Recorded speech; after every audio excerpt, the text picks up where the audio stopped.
I want to pivot Yeah, to maybe. your political history, Brad, because I always have had a great respect for you, and many have, for being very grounded as a leader. And there could have been a lot of times where you got prideful. You've had these massive majority government wins, experienced a decade. The province experienced a decade of growth under your leadership.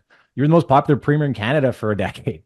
If there's any leader that could have got prideful and tried to hang on to power much longer than otherwise he might should have. It certainly could have been you.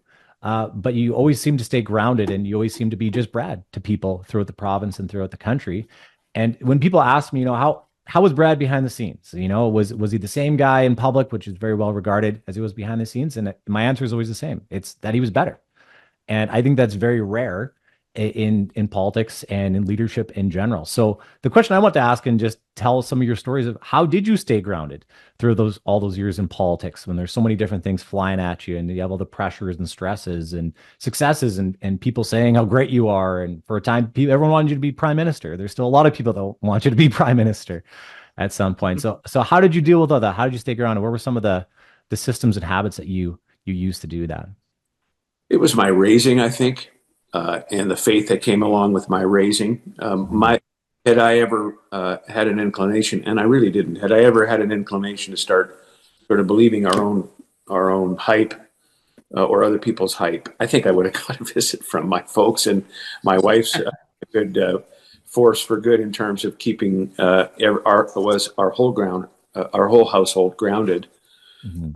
You know, I grew up learning that pride goeth before a fall, and I believe it. I really do Mhm. believe it. I used to say, and I'm sure I said it to you, Derek, that let's not let's not take ourselves too seriously. Right. Let's leave others to do that.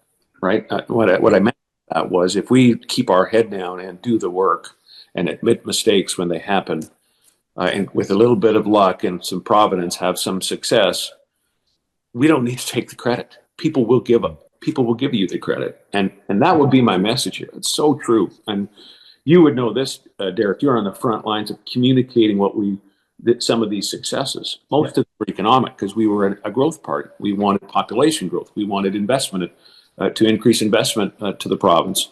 Yeah. We wanted better job numbers. We wanted wholesale statistics to be improving every month as a province. We would make sure to trumpet. You did a great job, but our team, both social and conventional media, we did a great job of heralding, of trumpeting every single one of those positive moments that happened over 10 years. But we never said, hey, look what the Sask Party government has done. Hey, look Right. what we've done. Look what I've done. We just said congrats. We said things like, and it was, I'm sure it got, maybe it got repetitive for folks. We just said, congratulations, Saskatchewan. Congratulations on the economy you're growing because of your good work, because of your entrepreneurial spirit. Here's the new job numbers. Yeah. We say, congratulations, Saskatchewan. Here's the new population numbers. Welcome these newcomers to our province. And guess what? The credit came back to us, whether it was deserved or not. Yeah, and I don't see that a lot. I also have always strongly believed in ectomies when it comes to speeches and comms. Yeah. So take out the I's from your speech and your communications and your press releases. I did this. I will, or even when you're, I will do this. We talked about we were a team, first of all. For sure. We're not just the premier. It's not just the leader of the party. It's a caucus. It's a team behind the caucus. It's we. And Yep. so use that word. I just think the more often you can do that and just avoid saying I think it's better received, and it helps remind you.